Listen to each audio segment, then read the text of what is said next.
ہاں، تو سکھر کی بات ہو رہی تھی۔ لوگ مسجدوں پر مسجدیں بنائے چلے جا رہے تھے، کوئی شفا خانے نہیں بناتا، کوئی مدرسے تعمیر نہیں کرتا، کوئی غریب بچوں کی مفت تعلیم کا انتظام نہیں کرتا، اور تعلیم کے معاملے میں سکھر کی شہرت نہیں، بلکہ جن دنوں میں وہاں تھا یہ سننے میں آیا کہ سکھر میں امتحانوں میں نقل کی اتنی سہولت ہے کہ پنجاب سے بعض طالب علم امتحان دینے سکھر آتے ہیں۔ میں نے شہر کے ایک سماجی کارکن اور اخباری نامہ نگار سید ایوب شاہ سے پوچھا کہ سکھر میں تعلیم میں ترقی ہوئی ہے یا تنزل؟ اس میں بہت زیادہ تنزل ہوا ہے۔ اس کی بیسیکل وجہ یہ ہے کہ ہمارے تعلیمی اداروں میں جو اب طلباء کے گروپ تشکیل پائے ہیں، ان سے یہاں پر ٹیچروں کی جو بے حرمتی کی جاتی ہے، اس سے ہوا یہ ہے کہ اب ٹیچروں نے کوئی ایکشن لینا چھوڑ دیا ہے۔ جب کہیں اگزام ہوتا ہے تو ایگزامنر جو ہیں وہ کوئی خاص توجہ نہیں دیتے ہیں، بلکہ بعض شہروں میں تو یہ حالت اس حد تک خراب ہوئی ہے کہ خود ٹیچر یہ مجبور ہوتا ہے کہ وہ بلیک بورڈ کے اوپر کچھ سوال کا جواب لکھ کر دیتا ہے۔ میں نے سید ایوب شاہ صاحب سے پوچھا کہ سکھر والوں نے اپنے شہر کا حال بہتر کیوں نہیں بنایا؟ وہ جو سیاہ و سفید کے مالک ہوا کرتے ہیں، انہوں نے اس شہر کو ترقی کیوں نہیں دی؟ جواب ملا، اس سے پہلے ہوا یہ کہ چونکہ وہ انڈیپینڈنٹ تھے، ان کا کسی سیاسی پارٹی سے کوئی تعلق نہیں تھا، اور یہی وجہ تھی کہ انہوں نے اپنے آپ کو تو زیادہ بنایا اور شہر کو نہیں بنایا۔ اور اگر یہاں پر پولیٹیکل پارٹیوں کی جانب سے کارکن منتخب ہو کر آتے تو پیسے کی سیاست نہیں ہوتی۔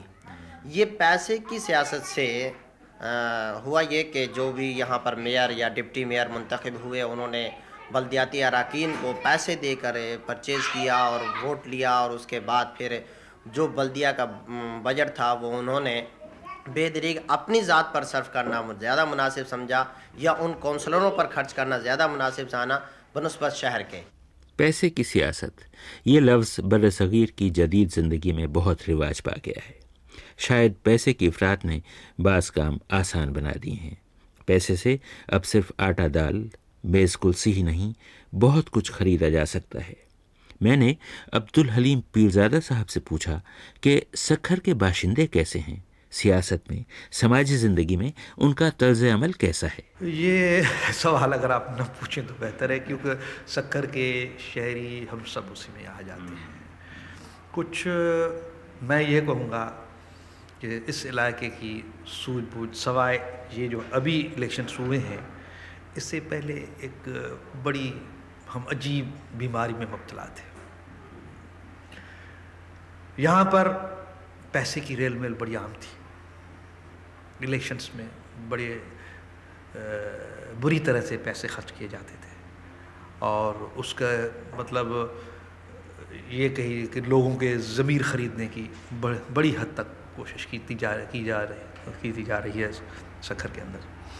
لیکن اب اس الیکشن میں، اب جو الیکشن میں ہوئے، میں فخریہ کہہ سکتا ہوں کہ لوگ، سکھر کے لوگ اس چیز سے نکل گئے، اور باتوں باتوں میں وہ موضوع چھڑ گیا جس نے تمام باشعور ذہنوں کے سارے تار چھیڑ رکھے ہیں۔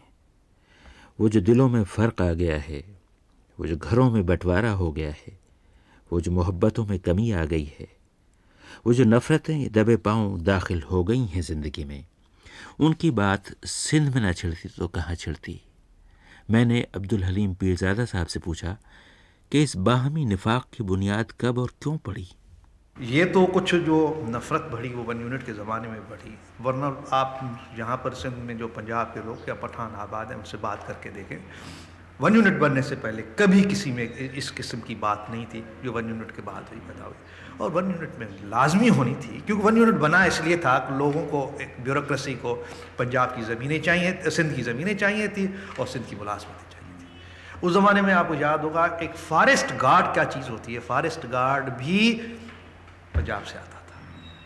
تو اب جہاں مقامی آدمی کو، لوکل پولیٹیشینس کو بھی تو منہ دکھانا ہوتا ہے کہ بھئی آپ لوگ کیا کر رہے ہیں، کیا ہم اس قابل بھی نہیں ہے کہ فارسٹ گارڈ کی جاب سندھ میں رہنے والے کو ملے؟ اس کے لیے بھی آپ پنجاب سے آدمی لا رہے ہیں۔